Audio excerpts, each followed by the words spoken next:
So it's true. I was the founder of the SFU Ski Club. It was my first voyage into entrepreneurship and building out a team and a leadership team, and it was a lot of fun. These days, I think what I'm most passionate about is building out Bucket List.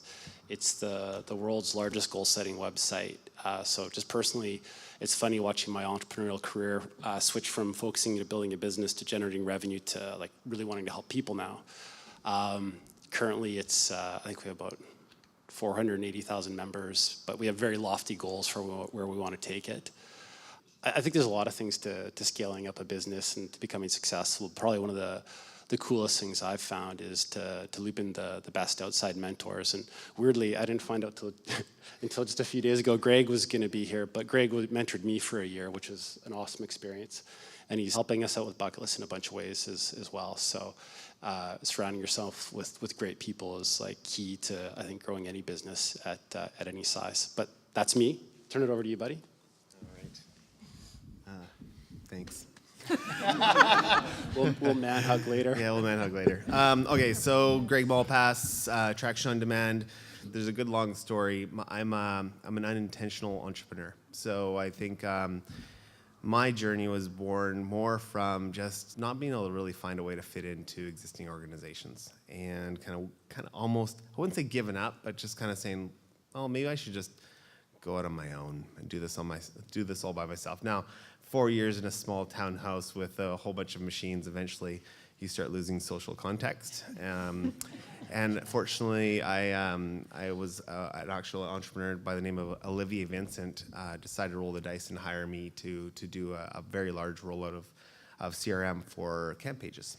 And that forced me to hire a short-term temporary contractor in January of 2010.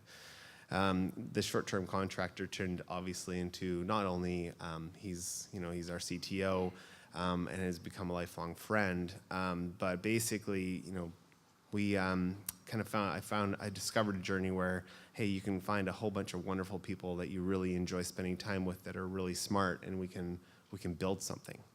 And I would say Traction is a product not of a strategic plan and pen to paper. It's actually just listening to a whole bunch of customers and a whole bunch of really wonderful, smart people expressing what they're interested in and then pivoting a business around their interests. So today, Traction is around 260 people. We've launched 4 software companies on top of the existing services business. We've watched every single one of our competitors that's larger than us in the world be acquired. So we're now the largest freestanding Salesforce SI globally, which is crazy. Because they all borrowed money, and money wanted its way out, and we're also now I'm really bent towards launching 100 companies in the next decade, and so a big part of that is we continue to stumble on recurring challenges. We see which challenges people want to pursue. We actually have a whole bunch of additional analytics in understanding that.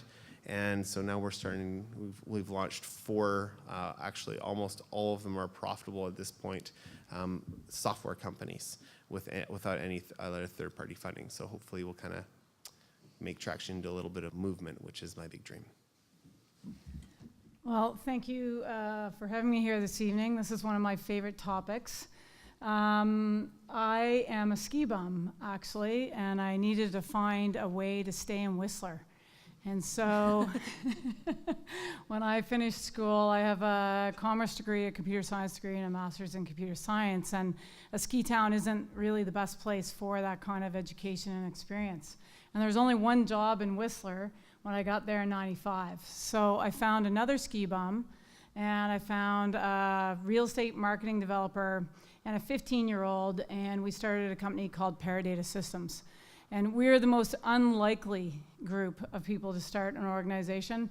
And day 2, we were raising money, which, it wasn't probably the best thing, but in 1995, it was quite easy to do so.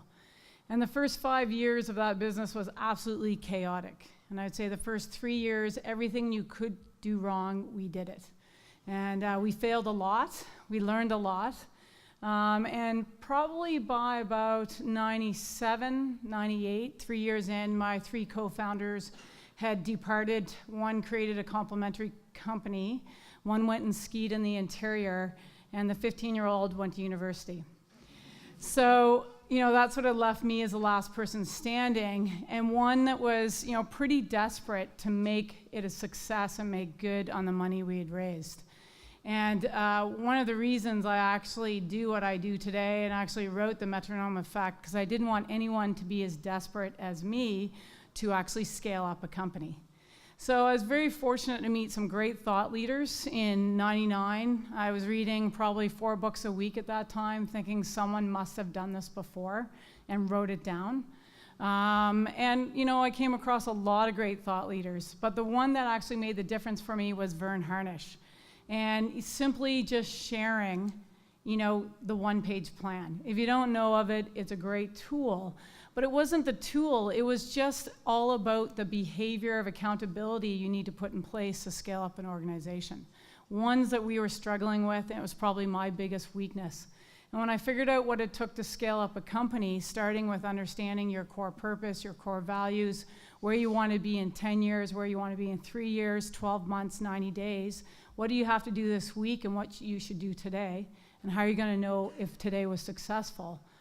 I got to the end of that and went, really, I have to do all that to scale a company? But interestingly enough, the rhythm that gets put in place when you do that is no different than any other high-performing team.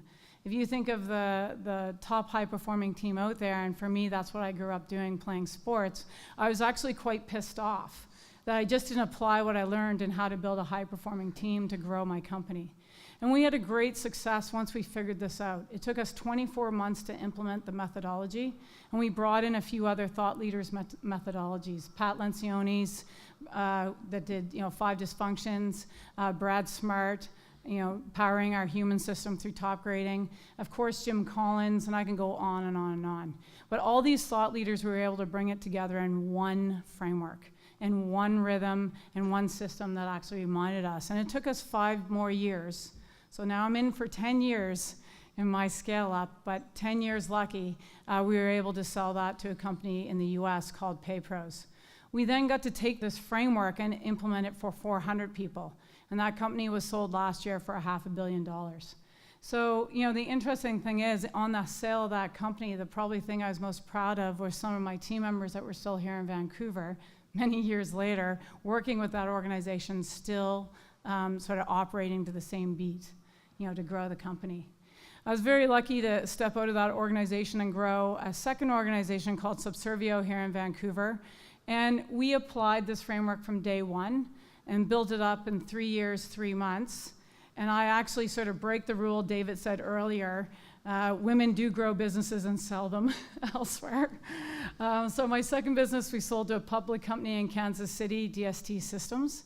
And that organization, the Canadian operation, is still here in Vancouver. And we used the exact same framework. We went into the public company, we applied it to the division that we created as we joined that company, and applied the same framework. And the experience of doing all that comes all the way back to what we all know. It's the decision we make on people and how we grow people, and that's probably what I'm most passionate about today is growing people. As I said, my core purpose is to ensure that no leader or entrepreneur is as desperate as I was to grow a company. And everything I do today, I coach other organizations. I coach organizations all the way to India, the US, and in Canada, as well as speak worldwide. But the thing I'm most passionate about that I love doing is working with executive teams who are scaling their businesses and applying this framework. That's very exciting. Well, I think we see some trends going on here with the entrepreneurs that know what they're doing, and it seems to be need for freedom, skiing, and passion. So we seem to have the right city for that. So that's one check mark for Vancouver.